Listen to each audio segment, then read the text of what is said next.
অন্য কোনো মানুষের হাতের রান্না খাবার পরে তার প্রশংসা করার কিন্তু একটা মন মানসিকতা দরকার হয়। মানে ভালো একটা মনের দরকার হয়।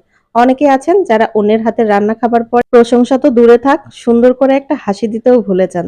এটা একদমই ঠিক না। একটা মানুষ যখন আপনার জন্যে অনেকটা কষ্ট করে রান্না-বান্না করবে, অবশ্যই তার জন্য প্রশংসা রাখবেন। এই যে আমি সারাদিন রান্না-বান্না করি আর ছোট, ছোট ক্লিপগুলো আপনাদের সাথে শেয়ার করি, আমার আপুরা এত সুন্দর করে যে আমাকে কমেন্ট করে যেগুলো পড়লেই বোঝা যায়। আমার আপুদের মন মানসিকতা কতটা ভালো। যেসব আপুরা প্রতিদিন ভিডিও দেখেন আর সুন্দর, সুন্দর কমেন্ট করেন, তাদের সবাইকে অনেক, অনেক ভালোবাসা আর দোয়া থাকলো। আশা করি প্রতিদিনের মতো আজকের ভিডিওটার পুরো সময়টা জুড়ে সাথে থাকবেন। আমার যে গাছ দেখতে পাচ্ছেন যে কিচেনের জানালায় রয়েছে, এই গাছগুলোর টবগুলো আজকে পাল্টাবো। কারণ ২-১ টা টব একেবারে ছোট হয়ে গিয়েছে, বিশেষ করে মানি প্ল্যান্ট গাছের। তো গাছটা অনেক বেশি ভেতরে শেকড় হয়ে গিয়েছে। শুধুমাত্র ডালপালা মেলতে পারছে না, ছোট পাত্র সেজন্য। আর লতাগুলোও বেশ বড় হয়ে গিয়েছে, মানে লম্বা হয়ে গেছে। একটু ভেঙে দিয়ে অন্য টবে লাগাতে হবে। তো সবগুলো হচ্ছে যেগুলো বিশেষ করে পাল্টাবো সেগুলো হচ্ছে বেলকনিতে নিয়ে আসলাম। তো ফ্রিজের উপরেও যে গাছটা রয়েছে এটাও একটু পরিষ্কার করতে হবে, পাতাগুলো ধুতে হবে আরকি।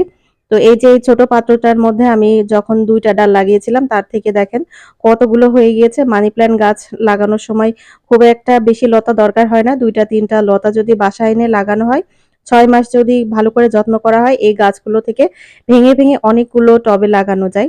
তো আমি তো ২ টা ৩ টা লতা এনেছিলাম। তারপরে হচ্ছে এই পাত্রটার মধ্যে লাগানোর পরে দেখেন একেবারে শিকড় তো মেলতে পারছে না, কতগুলো শেকড় হয়ে গিয়েছে।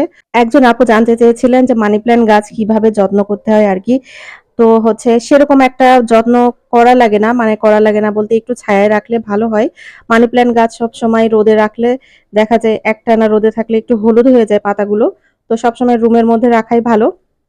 আর হচ্ছে সপ্তাহে ২ দিন এই যে চা পাতা যখন জাল দেয়া হয় তারপরে যে চা পাতা থেকে যায় ওটা যদি একটু গাছের গোড়ায় একটু আলগা করে মাটি আলগা করে এভাবে দিয়ে এরপর হচ্ছে চাল ধোয়া যে পানিটা থাকে, চাল ধোয়া পানি হচ্ছে সপ্তাহে এরকম ২ দিন দিলে গাছগুলো অনেক সতেজ হয় আর দ্রুত লম্বা হয়ে যায় আরকি। তখন দেখা যাচ্ছে আগাটা ভেঙে, ভেঙে আপনি হচ্ছে অন্য টবে লাগাতে পারবেন। ব্যাস এই তো। আর পাতাগুলো নিশ্চয়ই ২-৩ দিন সপ্তাহে ধুতে হবে সেটা তো সবাই জানে। আশা করি আপুর প্রশ্নের উত্তর পেয়ে গিয়েছেন। তো আজকে দুপুরে রান্না হবে হচ্ছে চিংড়ি শুটকি ভর্তা করব। কতদিন পরে যে চিংড়ি শুটকি ভর্তা খাবো তার মনেও নাই কবে লাস্ট খাওয়া হয়েছে। আজকে হচ্ছে ডিম ভুনা, ডাল আর হচ্ছে চিংড়ি শুটকি ভর্তা। এই তো একেবারে সিম্পল কিন্তু অনেক বেশি মজাদার।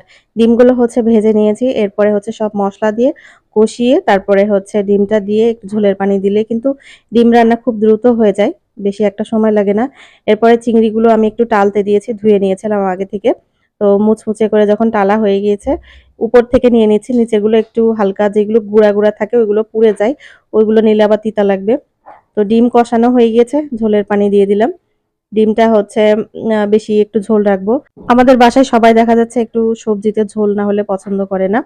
তো এই তো এখন হচ্ছে চিংড়িটা নামানোর পরে একটু রসুন আর শুকনা মরিচ টেলে নিয়েছি। আর একটু পেঁয়াজও ভেজে নিয়েছি। কাঁচা পেঁয়াজ তো রয়েছেই। এখন হচ্ছে ধনিয়া পাতা কুচি করে নিয়েছি। তো এখন সব ভর্তা করার পালা। সবকিছু একেবারে ভালো করে মেখে নিয়ে চিংড়ি শুটকি দিয়ে একেবারে মুচমুচে হয়েছে বেশ চিংড়িগুলো। মাখিয়ে নিলেই হয়ে যায়।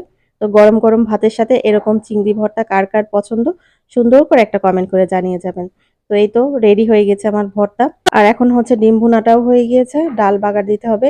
একটু পেঁয়াজ, রসুন তারপরে হচ্ছে জিরা, আস্ত জিরা ফোড়ন দিয়ে ডালটা বাগার দিলে হয়ে যাবে।